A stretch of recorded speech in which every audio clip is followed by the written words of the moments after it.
Hola, les saluda Verónica Gutiérrez de Women in Construction Perú. Bienvenidos nuevamente a la sección de capacitación personal de nuestra organización. El tema de hoy se titula Prevención y sanción del hostigamiento sexual, a cargo de Eric Hurtado. Erika es máster en administración y especialista en el desarrollo de políticas de incentivos en pro de la igualdad de oportunidades, la no discriminación, así como de prevención de riesgos laborales y hostigamiento laboral. Actualmente trabaja como gerente del área de Administración y Finanzas de Villaur Consultores, donde entre otros es responsable del desarrollo de los cursos del aula virtual, la elaboración de la malla curricular, así como la programación mensual de los cursos mencionados. Erika, muchas gracias por aceptar nuestra invitación a esta capacitación. Bienvenida. Muchas gracias, Verónica. ¿Cómo estás? Estoy lista para iniciar. El día de hoy vamos a ver lo que es la prevención y sanción del hostigamiento sexual en el trabajo. Según la Ley 27942, y como ya lo dijo Verónica, mi nombre es Erika Hurtado. En esta parte, que es el marco legal, voy a hacer énfasis en lo que dice cada uno de los numerales.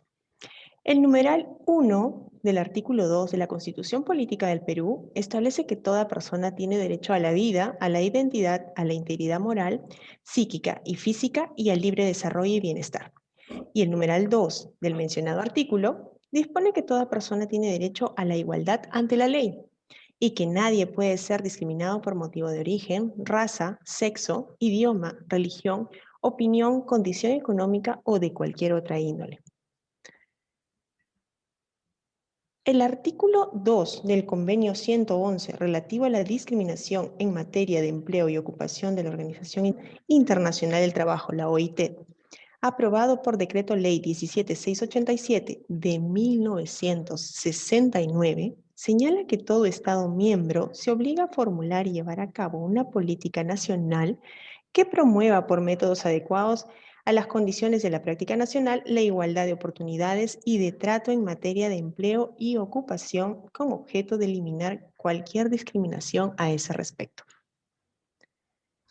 El primer párrafo del artículo 11 de la Recomendación General número 19, adoptada por el Comité para la Eliminación de la Discriminación contra la Mujer en el marco de la Convención sobre la Eliminación de todas las formas de discriminación contra la mujer, o la CEDAW, por sus siglas en inglés, aprobada por la Resolución Legislativa 23432 de 1982, señala que la igualdad en el empleo puede verse seriamente perjudicada cuando se somete a las mujeres a violencia dirigida concretamente a ellas por su condición de tales. Por ejemplo, el hostigamiento sexual en el lugar de trabajo. Es de la Convención Interamericana para Prevenir, Sancionar y Erradicar la Violencia contra la Mujer, o la Convención de Belén do Pará, aprobada por Resolución Legislativa 26583 de 1996, señala que toda mujer tiene derecho a una vida libre de violencia, tanto en el ámbito público como en el privado. Luego tenemos a la Ley 27942, que es la Ley de Prevención y Sanción del Hostigamiento Sexual, que fue aprobada en el 2003 y cuyo reglamento se aprobó en ese mismo año según el Decreto Supremo 010-2003 Mindes.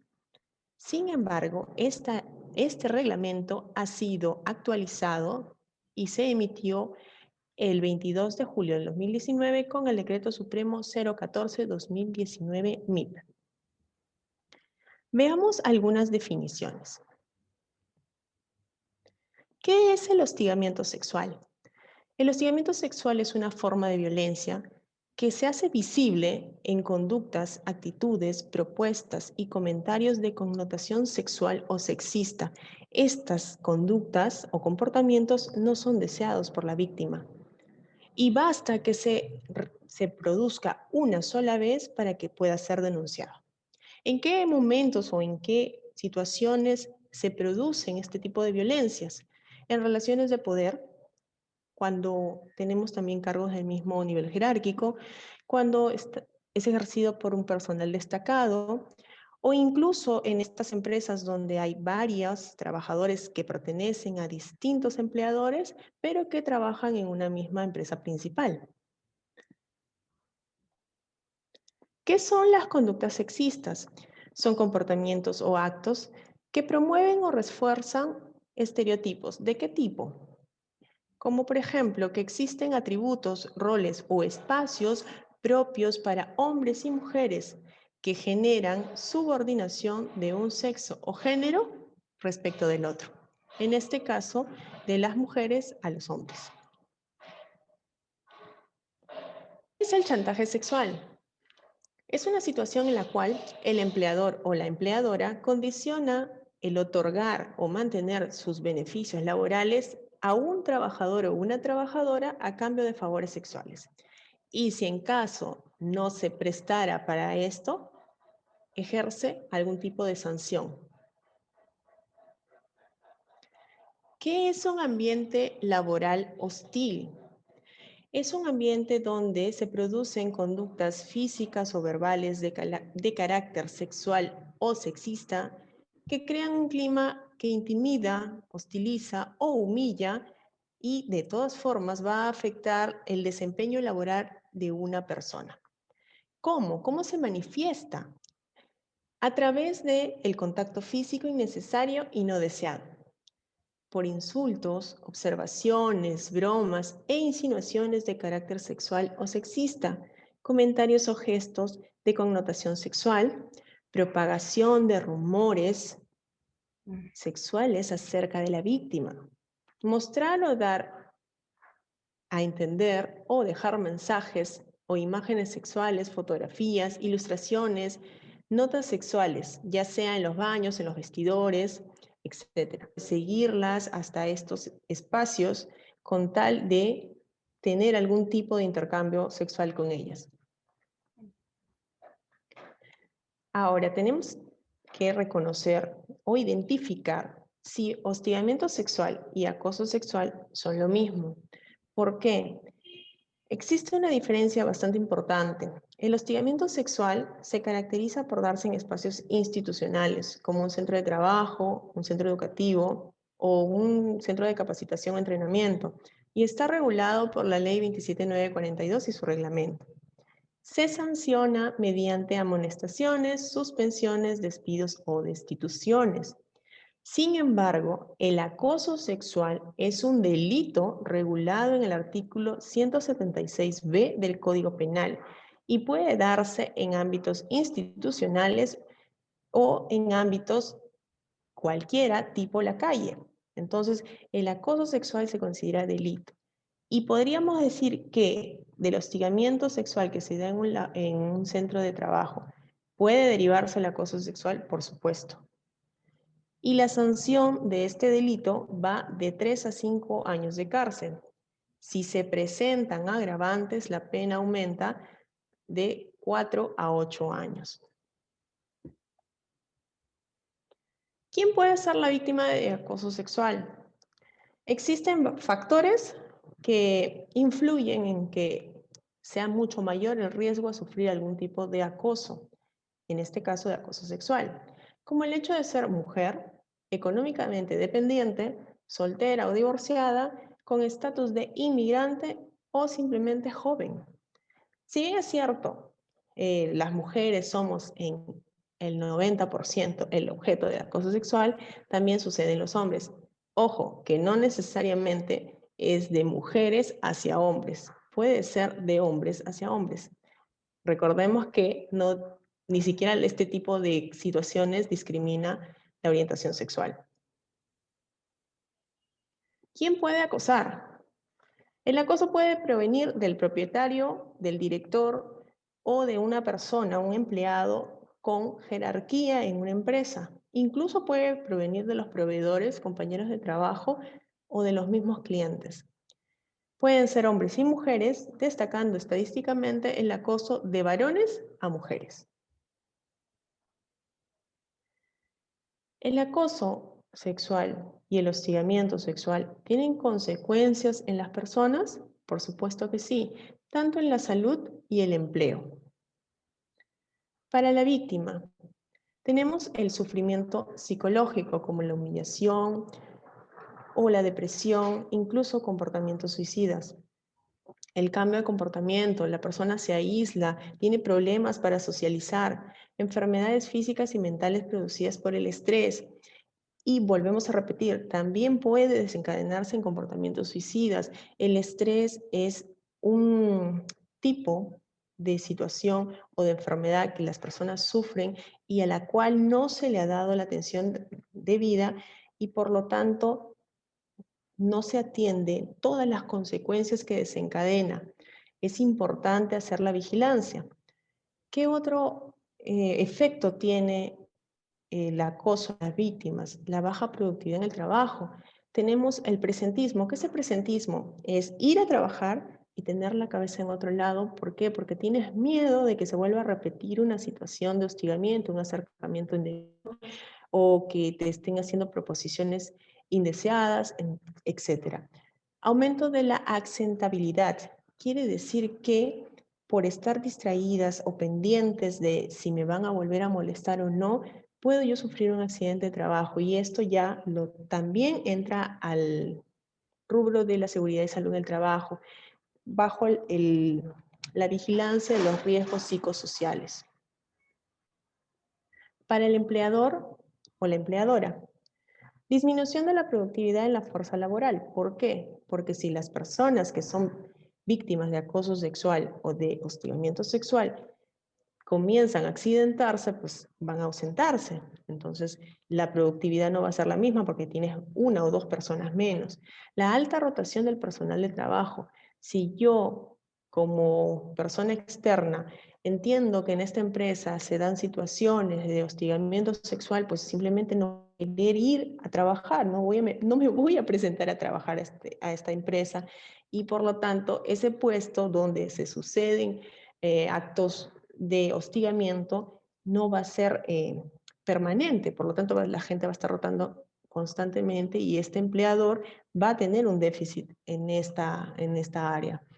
Gastos por procedimientos administrativos e indemnizaciones. Obviamente, si la persona hostigada denuncia, puede también solicitar que cese la relación laboral y que se le indemnice.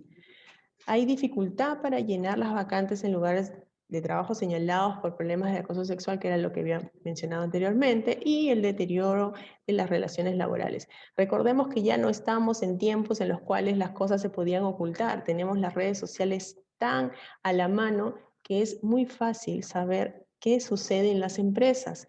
Por lo tanto, las empresas tienen que procurar ambientes libres de hostigamiento sexual para que su imagen no se vea afectada.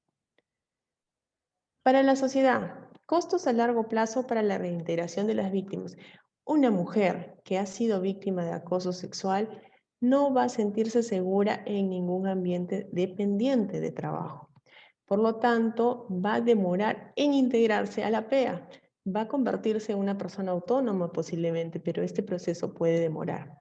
Incremento de la violencia de género, la violencia laboral, la discriminación en el empleo, así como la segregación ocupacional.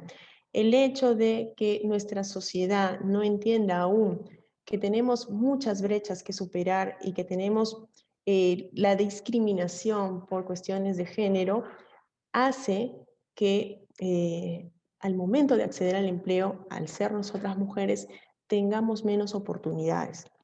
Gastos en procesos legales y penales, obviamente, pero nuestro Poder Judicial está tan lleno de casos y a estos les vamos a agregar también los de denuncias por hostigamiento sexual. Dificultades para el acceso de las mujeres a trabajos tradicionalmente dominados por hombres. Y justo nosotros en este momento nos encontramos conversando con una asociación que busca aumentar el número y la calidad del trabajo en las mujeres en el sector construcción, que siempre ha estado dominado por hombres, ya sea en el número de trabajadores o en los rangos de jerarquía, ¿no? Porque estos lugares para nosotras se consideran violentos u hostiles. Veamos el comité de intervención. ¿Qué es el comité de intervención? ¿Recuerdan que para el área de seguridad y salud en el trabajo tenemos el Comité de Seguridad y Salud en el Trabajo? Bueno, para el caso de la Ley 27942, que busca prevenir y sancionar el hostigamiento sexual laboral, tenemos el Comité de Intervención. Este está dado por las siguientes características: que toda empresa que cuente con más de 20 trabajadores o trabajadoras debe conformar un comité de intervención frente al hostigamiento sexual, cuya función o funciones son recibir las quejas o denuncias del personal, dictar medidas de protección, investigar y hacer seguimiento, emitir recomendaciones de sanción y otras medidas adicionales. Cuando las empresas tienen menos de 20 trabajadores, se elige a una delegada o un delegado contra el hostigamiento sexual. Y la elección de estos comités puede darse a la par, es decir, el de intervención y el de seguridad y salud en el trabajo. Ahora, en el caso de seguridad y salud en el trabajo, cuando hay decisiones que tomar en el comité, el voto dirimente es del presidente del comité. Pero en el caso del comité de intervención es de la representante o del representante del área de recursos humanos de la empresa. Aquí tengo un pequeño gráfico sobre los integrantes del comité. El comité se caracteriza por ser bipartito y paritario en género, es decir, si tengo 4 miembros, 2 deben ser hombres y 2 deben ser mujeres. Y al ser bipartito, es decir, de la parte trabajadora y de la parte empleadora, los representantes de la institución sí o sí tiene que ser uno del área de recursos humanos y uno más que ha sido designado por el empleador. Y para el caso de los trabajadores o de los representantes o las representantes de los trabajadores, es 2 elegidos por elección, ya sean trabajadores, estudiantes o personal en general. ¿Por qué estoy hablando de trabajadores, personal en general o estudiantes? Porque estos comités de intervención se dan tanto en el ambiente laboral como en el ambiente educativo o en las instituciones de formación. Por eso es que he puesto aquí en la parte de trabajadores también a los estudiantes y personal en general, para que sepan que también existen estos comités en estos ambientes. ¿Qué otras consideraciones se deben tener para conformar el comité? Que las empresas son las que establecen el procedimiento de conformación. A diferencia de la ley de seguridad, no te dicen cómo debes elegir el comité, lo pueden crear estos procedimientos las mismas empresas o tratar de hacerlos similares al de seguridad y salud en el trabajo. Ya depende de cada empresa. También van a determinar cuántos van a ser titulares y cuántos van a ser suplentes. El número de miembros, que es mínimo de 4, y el plazo del mandato. En seguridad y salud en el trabajo es 1 o hasta 2 años. Podrían hacer lo mismo en este caso. ¿Cuáles son los requisitos para ser parte del comité de intervención? 1 es no presentar antecedentes policiales, penales y judiciales. Quiere decir que tiene que haber una investigación previa por parte del área de recursos humanos. Y 2, que no pueden ser sentenciados o denunciados por violencia contra las mujeres o los integrantes del grupo familiar. Existen procedimientos y plazos para recibir las denuncias por hostigamiento sexual laboral, pero vamos a hablar específicamente del sector privado. Aquí intervienen el empleado, recursos humanos y el comité de intervención. Tengamos presente que el empleador no puede por ningún motivo favorecer laboralmente al hostigador, otorgarle vacaciones como medidas de protección a la víctima, o considerar las medidas de protección previamente dadas como una forma de sanción al hostigador. Aquí yo hice un pequeño esquema de cómo es el flujo de atención de una denuncia por hostigamiento sexual. Se inicia cuando él o la denunciante presenta la queja de manera verbal o escrita. ¿A quién se la presenta? Al área de recursos humanos, que debe recibir y comunicar la queja o denuncia. ¿A quién? La comunica al comité de intervención. Pero es el área de recursos humanos quien debe disponer los canales de atención médica y psicológica para la víctima y dictar y ejecutar las medidas de protección. Entonces, mientras se hacen estos 2 procesos, el comité de intervención va a solicitar los descargos y otorga un plazo. ¿A quién le solicita los descargos? Obviamente que al denunciado o denunciada, y esta persona debe devolver sus descargos al comité para que el comité pueda emitir el informe y comunicarlo nuevamente al área de recursos humanos, que recibe este informe, solicita los alegatos de ambas partes, tanto de la denunciante o denunciante, como de el denunciado. Ambas partes devuelven sus alegatos y finalmente es el área de recursos humanos quien emite la decisión y comunica, bueno, va a comunicar a las partes y también luego al Ministerio del Trabajo y Promoción del Empleo. Y aquí finaliza el procedimiento. Vamos a ver un poco más los plazos en los que se dan este flujo de atención. En el caso el empleado o la empleada presente una queja o denuncia, la puede hacer de manera verbal o escrita. Puede ser también presentada por la afectada o el afectado o incluso por una tercera persona, que podría ser un testigo o una testigo. Si el empleador toma conocimiento de los hechos sin que exista una denuncia, debe comunicarlo al área de recursos humanos para que inicie el procedimiento. El área de recursos humanos va a disponer de los canales de atención médica y psicológica y comunica al comité en cuánto tiempo, máximo un día útil de recibida la denuncia. Tengamos presente que los canales de atención médica y psicológica son nada más y nada menos que los que se puedan contar en la empresa, con los que puedan contar en la empresa, como por ejemplo un tópico donde hay un médico ocupacional, o derivarlo al área de psicología para que sea atendida por la psicóloga o el psicólogo de la empresa. Pero si no tienen estos servicios dentro de la empresa, debe derivarlos con los servicios que tengan a disposición, que pueden ser su EPS, en la clínica con la que se atiendan, o de lo contrario, el de salud o MINSA, para que se emita el reporte de la afectación de la víctima. Luego debe dictar y ejecutar las medidas de protección, esto en un plazo máximo de 3 días útiles desde que se recibió la denuncia.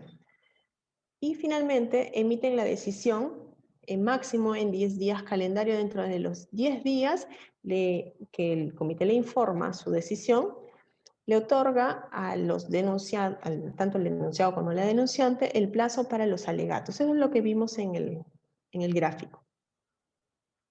El comité de intervención, ¿qué debe hacer? Recibir la denuncia e iniciar la investigación. Emitir el informe en máximo 15 días calendario. Dentro de estos 15 días, otorga al denunciado un plazo para que presente sus descargos. Y finalmente, enviar a recursos humanos el informe emitido, máximo un día después de que se hizo esta emisión, un día útil, para que el área de recursos humanos ya proceda a solicitar los alegatos. Ahora, tengamos presente que, número 1, cuando se inicia este proceso, la persona denunciante debe proveer de todas las pruebas posibles. Tiene fotos, videos, testigos, todo esto para que sea más fácil el proceso. Y el plazo total desde que se presenta la denuncia hasta que se emite la decisión del área de recursos humanos es de 26 días calendario. Casos de hostigamiento sexual que involucran a empresas de tercerización o intermediación de servicios, es decir, donde existe una empresa principal que alberga dentro de ella a una empresa o varias empresas de tercerización. Entonces veamos qué sucede cuando los casos de hostigamiento se presentan en este tipo de relación laboral. Cuando el hostigado pertenece a la empresa principal y el hostigador u hostigadora a la empresa tercera, la denuncia la presenta en la empresa principal, que es la que debe recibir y comunicar en un día útil al comité. Y luego la deriva a la empresa tercera cuando el comité emitió su informe. ¿Por qué? Porque el hostigador está en la empresa tercera. Entonces, al final, las recomendaciones de sanción se la van a hacer llegar a la empresa tercera. Cuando el hostigador u hostigadora pertenece a la empresa principal y el hostigado u hostigada a la empresa tercera, la denuncia se presenta en la empresa principal que recibe y comunica en un día útil al comité de intervención y la deriva a la empresa tercera.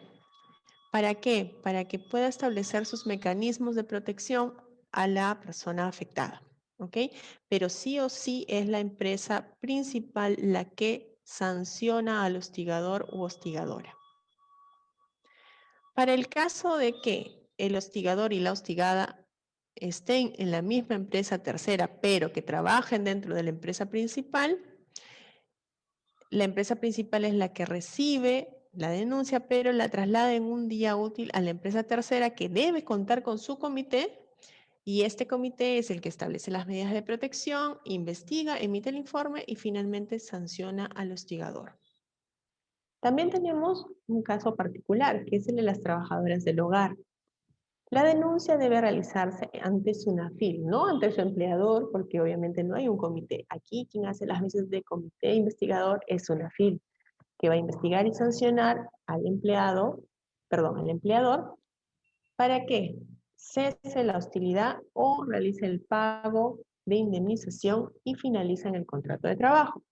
O dos, puede recurrirse a la vía judicial para que garanticen la protección de la trabajadora del hogar. Recordemos que el hostigador puede ser el mismo empleador, algún miembro de la familia o una tercera persona que puede llegar al hogar. Y el hostigado siempre va a ser la trabajadora del hogar. Obligaciones del empleador para prevenir y erradicar el hostigamiento sexual. Son 3 las obligaciones del empleador. Prevención como política permanente, capacitación del personal y protocolos de actuación. ¿Cómo previene?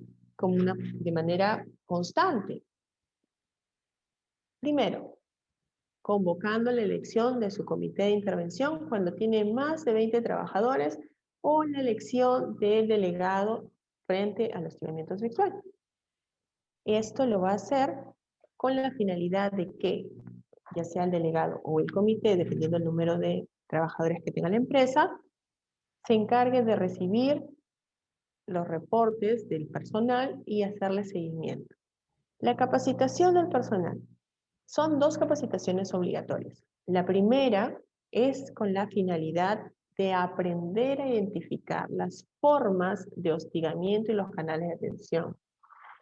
Y la segunda es para informar el adecuado tratamiento de las víctimas del procedimiento de investigación. Ahora, lo que debemos tener presente es que toda empresa debe empezar por identificar los micromachismos y también las situaciones que se consideran como hostigamiento sexual, o sea, los actos o los comportamientos de índole sexista o sexual que no son deseados. Pero para llegar a este punto necesitamos mucho de la parte gerencial de la empresa, de los líderes de la empresa para con su personal. Si dejamos pasar este tipo de situaciones o simplemente olvidamos conformar el comité de intervención o nos saltamos la norma, lo único que vamos a provocar para la empresa es que tengan menos productividad, que su imagen decaiga y que en el futuro pues podría incluso quebrar, porque no va a tener personas que deseen ir a trabajar en esta empresa. Y por último, protocolo de actuación. Todo centro laboral debe tener y difundir un protocolo de actuación que especifique y explique los pasos a seguir frente a los casos de hostigamiento sexual. Es decir, voy a publicar, así como publiqué para la prevención del COVID mi instructivo de lavado de manos, también voy a publicar mi protocolo de actuación de cómo se atienden los casos para prevenir el hostigamiento sexual. Y por último, lo más importante es constantemente revisar con la finalidad de prevenir futuros casos dentro de la empresa. ¿Por qué? Porque si no tenemos un ambiente laboral saludable y sobre todo seguro para las mujeres y los trabajadores en general, lamentablemente no vamos a cerrar las brechas de género que al momento nos vienen afectando. Tengamos presente que la población económicamente activa es muy pequeña en el Perú, que es la mayor parte de nuestros trabajadores y trabajadoras son informales, y si queremos mejorar como país necesitamos una PEA formal y necesitamos la participación de las mujeres para cerrar las brechas de género y para aumentar el ingreso o el Producto Bruto Interno y de esa manera salir adelante como país y como sociedad. Muchísimas gracias por su atención y si tienen alguna pregunta no duden en hacerla. Recuerden que mi nombre es Eric Hurtado, yo pertenezco a Villaur Consultores y pueden seguirme por todas nuestras redes. Adicional a ello, siempre estamos dispuestos a atender. Muchas gracias. Genial, Erika. Muchas gracias por tu tiempo y por los valiosos consejos que nos has aportado el día de hoy. Esperamos seguir trabajando juntos en proyectos futuros. Gracias por ver este video. Si te gustó, no te olvides de darle like y seguirnos en nuestras redes sociales. Hasta la próxima.